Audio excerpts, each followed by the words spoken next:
Ewe अपने घर में जाती है जहाँ वो चाइल्ड राइट के नेशनल सेंटर से आई हुए लेटर पढ़ती है जिसमें लिखा है कि उसके बायोलॉजिकल पेरेंट्स के बारे में कोई इन्फॉर्मेशन नहीं मिली है।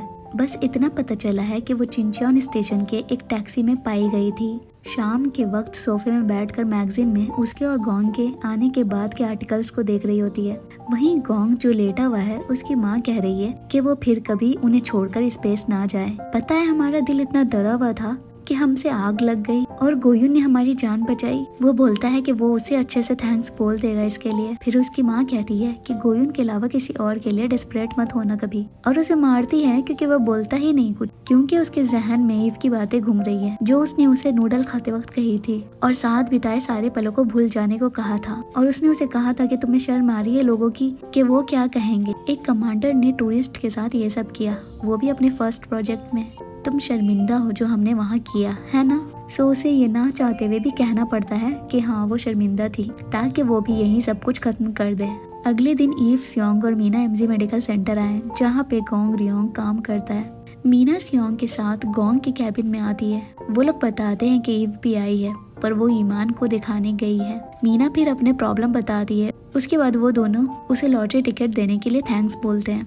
गोंग उनसे अपनी परेशानी जाहिर करता है क्योंकि उसका फोन स्पेस में ही रह गया और अगर किसी के हाथ लगा तो बहुत बड़ी प्रॉब्लम हो जाएगी। सो वो कहते हैं IOU के टीम के जाने के बाद हम लोग वहाँ पे जाएंगे। वैसे तो मोबाइल जैसी छोटी चीज इतने डैमेज स्पेसक्राफ्ट में मिलना मुश्किल होगा, पर जब हम वहाँ जाएंगे तो जरूर तुम्हारा फोन भिजवा देंगे। यहाँ ईमान को ईव अपना प्रॉब्लम बताती है जिसे सुनकर वो कहता है कि ग्रेविटी की वजह से ऐसा फील होता है जैसे कि आपको प्रेगनेंसी के सिम्टम्स में देखा जाता है। पीरियड का बताती है तो वो भी इरेगुलर होता है which is normal for her क्योंकि उसके हमेशा लेट से आते हैं। जब गोंग ईमान के कैबिन में झांकता है तब तक ईव जा चुकी होती है। यहाँ गोयुन गोंग के रिजेक्शन के बाद से रो रही है। वहीं दूसरी तरफ कांगसू अपने और गोयुन की फर्स्ट मीटिंग को याद कर रहा है। वो लोग एक टेम्पल में मिले थे जहाँ वो चेयरमैन के साथ अपने भाई की शांति के लिए रिचुअल्स कर रही थी। कांगसू को गोयुन के बिजनेस करने की काबिलियत ने उसे बहुत इम्प्रेस किया था, जिसने अपने भाई के जाने के बाद सारा कुछ खुद संभाला और अपने भाई के जिस खालीपन को वो महसूस करती है उसे वो भरना चाहता था।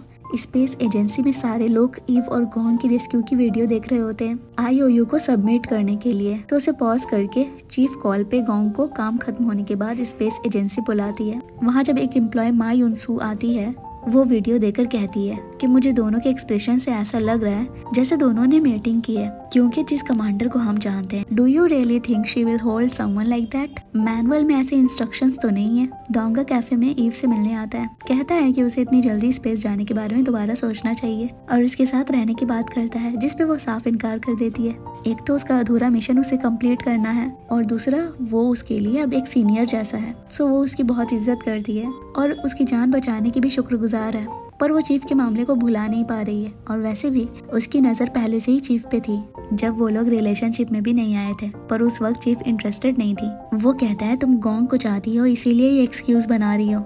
तो वो उसे बोलते हुए चली जाती है कि अगर तुम्हें यही लगता है तो यही सही। स्पेस एजेंसी में गोंग बैठा हुआ है चीफ के साथ। ईव भी आती है और चीफ उन दोनों से रिपोर्ट मांगती है कैसे वो ऑब्जर्वेशन मॉड्यूल में फंस गया था और कैसे दोनों ने वहाँ सरवाइव किया, ताकि दोबारा कभी ऐसा हो तो फ्यूचर में जाने वाले एस्ट्रोनॉट्स को मदद मिल सके। ईव उसे उनके किस और मीटिंग को रिपोर्ट में शामिल करने से साफ मना कर देती है। तो वो कहता है मुझे तो कुछ याद ही नहीं है, तुम किस बारे में बात कर रही हो? तो वो बोलती है ये काम की बात है, कोई मजाक नहीं है, जो मैं कह रही हूँ वो करो। उन दोनों की नोक-झोंक को दूर से चीफ नोटिस करती है। कार में बैठी दूना मीना से पूछ रही है किस काम के लिए गोंग ने तुम लोग को उसके पैर पकड़ने को कहा था। सो वो सच नहीं बताती, कहती है कि वो अपने प्रोजेक्ट के लिए कोई टेस्ट करना चाहता था, पर उतनी ही में टैंक के टुकड़े स्पेसक्राफ्ट पे गिरने लगे। सो वो टेस्ट नहीं कर पाया। घर पे गोंग लैपटॉप खोलकर बैठा है पर उसे कुछ समझ नहीं आ रहा है क्या लिखे। सो वो शावर लेकर फिर से बैठता है। ईव जो अपना रिपोर्ट लिख रही है गोंग को कॉल लगाती, पूछती है वो क्या लिखने वाला है, ऑब्जर्वेशन मॉड्यूल में वो क्यों रह गया था। वो कहता है लिख दूंगा, वॉशरूम का दरवाजा नहीं खुल रहा था। सो वो कहती है कि उसने चीफ को पहले ही बता दिया है कि वो कैमरा लाने गया था, सो यही लिखे। वो कहता है मुझे कैसे पता होगा, तुमने मुझे बताया ही नहीं, सीधे डिस्चार्ज होते ही सब कुछ एंड कर दिया।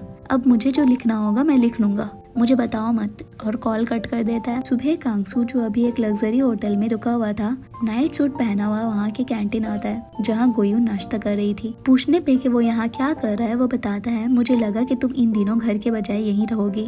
गोयून उससे ईव और गोंग के रिश्ते के बारे में पूछती है, सो वो ये बात सीधे गोंग से करने की सलाह देता है। वो बोलती है अगर वो दोनों साथ भी हुए तब भी तुम्हारा कोई चांस नहीं है। जिसपे वो कहता है चाहे गोंग ईव के साथ हो या तुम्हारे साथ, मेरे दिल में तुम्हारी फीलिंग्स वही रहेगी। वो गोंग तुम्हें डिजर्व नहीं करता। इस दुनिया में कोई ऐसा हो जो तुम्हें वो दे सके जो तुम चाहती हो। अगर कोई ऐसा तुम्हें मिला तो मैं खुद तुम्हारे रास्ते से हट जाऊंगा। ईव यहाँ फिर से गोंग को मैसेज करती है पर वो कुछ रिस्पॉन्स नहीं करता। दूसरी तरफ चेयरमैन अपने किसी आदमी के हाथ गोंग की माओ को शॉपिंग के लिए 100 मिलियन वॉन भिजवाते हैं, जिसे देखकर तीनों को लग रहा है कि शायद अब वो उनके बेटे को पसंद करने लगे हैं। यहाँ ईव फिर से गोंग को कॉल लगाती है बट वो इस वक्त डिलीवरी कर रहा है, सो उससे ठीक से बात नहीं करता। वो यूनसोन के साथ उन चूहों को चेक कर रही है जो स्पेस में गए थे। यूनसू मेल चूहे पे लगे हुए गोंग के स्टिच को टेढ़ा मेढ़ा कहती है, जिसे सुनकर ईव उससे पूछती है क्या तुम स्पेस में इस तरह की भी स्टिचिंग कर पाओगी। शाम के वक्त सब गोंग की माँ के फूड शॉप आए हैं जहाँ खाना वाना चल रहा है और गोंग कांगसू के पास जाकर उसे उसका मोरोला को लेकर मुंह बंद करने के लिए उसका शुक्रिया करता है। पर वो गुस्से में है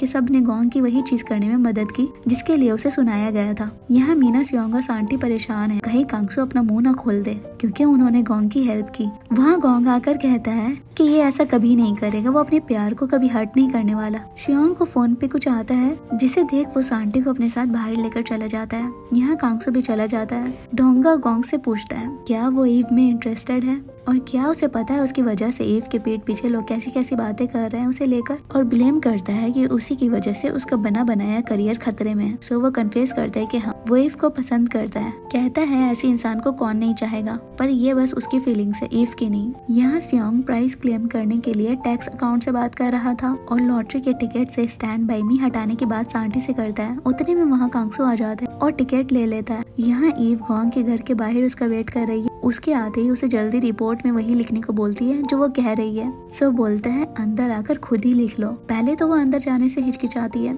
फिर थोड़ी देर में चली जाती है वैसे ही जूते पहने, जिसे देख वो उसे बोलता है तुम मेरे साथ ही ऐसे क्यों हो जाती हो, सबके साथ तो सही रहती हो, क्या मैं इतना बुरा हूँ।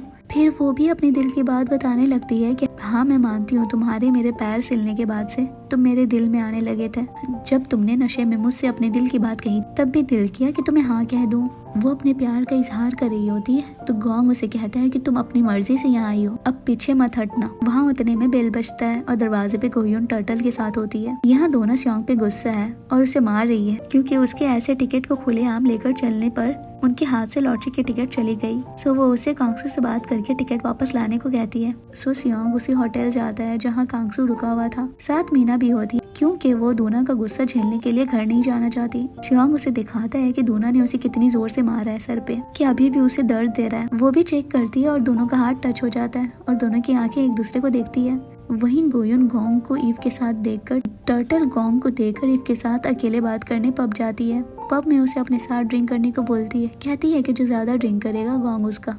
दोनों हार नहीं मान रही है, कई सारे ग्लास पी लेती है। उतने में गोंग ईव को कॉल लगाता है। गोयून जलती है, फिर वो गोयून को भी कॉल लगाता है जिसे देख ईव जलती है। कोई कॉल नहीं उठा रही तो गोंग परेशान है। उतने में दोनों नशे की हालत में उसकी डोर नॉक करते हैं। वो जब दरवाजा खोलता है तब दोनों उसके बेड पे सो जाते हैं। वो बहुत कोशिश करता है दोनों में से कोई तो घर चली जाए, पर कोई जाना नहीं चाहती। वो फिर दोनों को ब्लैंकेट उड़ाकर बेड के पास सर पकड़कर बैठ जाता है। सुबह होटल में सियोंग और मीना एक ही रूम में सो गए थे और अब शर्मा भी रहे हैं। कांगसू जो कॉल पे अपनी प्राइस मनी क्लेम कर रहा है, होटल में दोनों को हंसते हंसते आते देखता है, जिनका हंसना कांगसू को देखकर बंद हो जाता है। वो दोनों को बात करने के लिए साइड में बुलाता है। वो दोनों झुककर उससे माफी मांगते हैं, जिसे दूर से गोयून देख लेती है। मीना कहती है मैं लौटाना चाह रही थी। उसने कहा कि इतने बड़े तालाब से एक बाल्टी ले भी ली तो उसे कोई फर्क नहीं पड़ेगा। वो पूछता है वो कौन था जिसने ये कहा, पर वो बताते नहीं है। पर वो लास्ट में समझ जाता है कि ये सब गोंग ही कह सकता है। और सियोंग कहता है सी हमने तुम्हारे रूम में तुम्हें टॉर्च मारकर वो टिकट दी थी, पर गोंग ने स्पेस से हमें वो टिकट फिर से दे दी, तो हमें लगा ये हमारे नसीब में है। सो वो गुस्सा होते हुए बोलता है इस गोंग को बड़ी बुरी आदत है हमेशा मेरी चीजों को छीनने की। यहाँ गोंग की माँ गोंग के कमांडर को पसंद करने के बारे में टेंस्ड है। गोंग की माँ नामी दोनों को बताती है कि उन्होंने कैसी हालत में ईव और गोंग को एक दूसरे से चिपके हुए देखा था। सो मामला बहुत गंभीर है। सो वो लोग गोंग को कॉल लगाते हैं, कहते हैं उन्हें ईव को खाने पे बुलाना है, पर अपनी माँ को वो अच्छे से जानता है और समझ गया है कि तीनों की खुराफाती प्लानिंग चल रही है। सो वो सीधे सीधे इनकार कर देता है। वो अभी स्पेस एजेंसी रिपोर्ट सबमिट करने आया है। रिपोर्ट देखकर वो गोंग से पूछती है, तुम लोगों ने सर्वाइवल के लिए मैनुअल फॉलो किया, पर तुमने मोजे क्यों नहीं उतारे? ईव बहाना करती है कि जीरो ग्रेविटी में मुश्किल हो रहा था, तो हमने उस मोजे को वैसे ही छोड़ दिया। चीफ फिर गोंग को वहाँ से जाने के लिए कहती है, तो वो ईव को देखता रहता है। वो उसे बोलती है कि मुझे कमांडर से अभी भी बात करनी है, तो वो चला जाता है। चीफ उसे वार्न करती है कि उसके टूरिस्ट को लाइक करने से यहाँ पे सब कैसी कैसी बातें बनाएंगे, जो कि अभी भी बना रहा है। सो वो बोलती है कि तुम उससे दूरी बनाए रखो। यहाँ सब गोंग को अजीब तरह से घूर रहा है। युनसू, दोना और सियोन और दोंगा उसके पास आते हैं। युनसू उससे पूछती है, जो चूहे स्पेस में गए थे उन्होंने मीटिंग नहीं की। उतने में वो ईव को निकलते हुए देखकर कहता है, एक चूहे की जोड़ी थी जिसने ये काम कर दिखाया। तो उसे लगता है वो सच में चूहों की बात कर रहा है। वो बोलती है, ठीक है, मैं अच्छे से फिर से चेक करूंगी। उसके जाने के बाद दोंगा चीफ और ईव को बताता है कि उसने IOU को एप्लीकेशन भेजा है, क्योंकि वो भी ईव के साथ स्पेस जाना चाहता है, वहाँ स्पेसक्राफ्ट को रिपेयर करने के लिए। सो चीफ कहती है, जो करना है करो, और जाते वक्त दोनों को कहती है कि हमें मारू पे भी रिपोर्ट तैयार करना। सो काम खत्म होने के बाद कहीं जाना मत। वर्किंग आवर खत्म होते ही दोंगा ईव के साथ मारू में होता है और उसे कहता है, टेंशन मत लो, मैं बस वहाँ जाऊंगा, रिपेयरिंग करके आ जाऊंगा। वहाँ चीफ आती है और डिस्कशन स्टार्ट होती है स्ट्रंग को लेकर, जो वापस आते वक्त मारू से सेपरेट नहीं हुआ था। फिर वो लोग दोंगा को बीच में बैठाकर पुरानी यादें ताज़ा करते हैं और दोनों मिलकर उसे टीज करने लगते हैं। पूछते हैं कि वो उस वक्त किसे पसंद करता था। ईव चीफ से रिपेयरिंग की ड्यूटी में उसे भी अप्लाई करने को बोलती है, सो डैट वो तीनों एक टीम बनकर वहाँ जाए। गोंग काम खत्म करने के बाद जब अपनी माँ की शॉप आता है तो वहाँ ईव को जाते हुए दिखता है। बोलता है, मत जाओ और मेरे साथ चलो। वो बोलती है, पर ईमान ने मुझे यहाँ बुलाया था। उतने में उसकी माँ आ जाती है और ईव को अंदर बुलाती है। गोंग वार्न करता है, अंदर मत जाओ वरना ये लोग तुम्हें कच्चा जब आ जाएगी, पर वो उनकी बात नहीं सुनती और अंदर चली जाती है। वो लोग गोंग को ग्लास लाने का बहाना करके भिजा कर ईव से इनडायरेक्टली गोंग से दूर रहने को बोलती है। फिर गोंग आता है तो बात पलट देती है और उससे उसके माँ बाप के बारे में पूछती है। वो बताती है कि उसे अडॉप्ट किया गया था, उसके रियल पेरेंट्स के बारे में उसे कुछ पता नहीं है। उसे क्रिसमस ईव के दिन ही उसके रियल पेरेंट ने उसे अबैंडन कर दिया था। ये सुनकर नामिन थोड़ी उदास होती है, एज इफ उन्होंने ही अपनी बच्ची को सड़क पे छोड़ दिया हो। स्पेस एजेंसी में चीफ IOU के डायरेक्टर को बताती है कि वो ईव और दोंगा के साथ मिलकर मारू के एरर्स और इम्प्रूवमेंट को लेकर रिपोर्ट जल्द से जल्द तैयार करके देगी। अगले दिन ईव गोंग के साथ पब्लिक सुहाना आता है। उसके बाद ब्रेड शॉप में, जहाँ पे ईव ब्रेड की खुशबू लेती है क्योंकि वो जल्दी स्पेस में जाने वाली है, तो वो ये सब मिस करने वाली है और उसे बताती है कि वहाँ बहुत दिनों तक रहने पे अर्थ की हर छोटी सी छोटी चीज की क्रेविंग होने लगती है। फिर बताती है कि वो खुश थी जब वो उसके साथ थी। उसे लगा था कि कम से कम उसके आखिरी पल में वो उसके साथ है जिससे वो प्यार करती है। वहीं गोंग ना खुश था क्योंकि वो ईव के साथ अर्थ पे आकर सब कुछ करना चाहता था, पर अब ये सब अच्छा इसलिए लग रहा है क्योंकि वो उसके साथ है। होटल में कांगसू को उसके डैड का कॉल आता है, जो उससे एमजी को लेकर बड़े मसले के बारे में बात करते हैं। वो जाता है, चेयरमैन से मिलता है, बोलता है आपने कहा था अपना सारा बिजनेस हमारे बैंक में शिफ्ट कर देंगे फिर से। वो उसे कहते हैं, वो तब कहा था जब तुम अपने मिशन में कामयाब होते, तुमने कहा था हमें हार मान लेनी चाहिए, पर वो गोंग कुछ ना होने के बावजूद भी हार नहीं माना। बात ना बनते देख वो गोंग के बारे में बता देता है कि वो दूसरी औरत के लिए उनकी बेटी को छोड़ चुका है। सब वो गोंग को बुलवाते हैं, कहते हैं अगर ये बात सच है तो हमारा डील स्पेस पे क्लिनिक बनाने का वो भूल जाओ, प्लस मैं यहाँ तुम्हें जमीन पे काम करने भी नहीं दूंगा। उतने में वहाँ गोयुन आती है, बोलती है कि आप इस कांगसू की बात पे आ रहे हैं, ये आपकी बेटी नहीं आपके बिजनेस के पीछे पड़ा है। पता भी है कि मैंने इसे क्यों छोड़ा, मुझे तो बोलने में भी शर्म आ रही है। ये आदमी मक्खियों से ऑब्सेस्ड था, मक्खियों के लिए प्रेस कॉन्फ्रेंस में जाया करता था, मक्खी की रिसर्च के लिए फंड के पैसे देता। तो चेयरमैन गोंग को सॉरी कहते हैं और उसे साथ लंच करने ले जाते हैं। कांगसू बोलता है ये आप सही नहीं कर रहे हैं, तो वो अपने सिक्योरिटी से कहता है तुम लोग देखना ये मक्खी यहाँ उड़कर कभी ना आए। पार्किंग लॉट में जब गोयुन गोंग से कहती है कि मैं सही टाइम देखकर अपने डैड को सब बता दूंगी, तो कांगसू गुस्से में गोंग की कार का मिरर तोड़ देता है। कहता है तुमने मेरी लॉटरी का टिकट चुराया, मेरी औरत चुराई, चोर कहीं के। डिसिप्लिन हियरिंग में मैं खुद डूबूंगा और सबको ले डूबूंगा।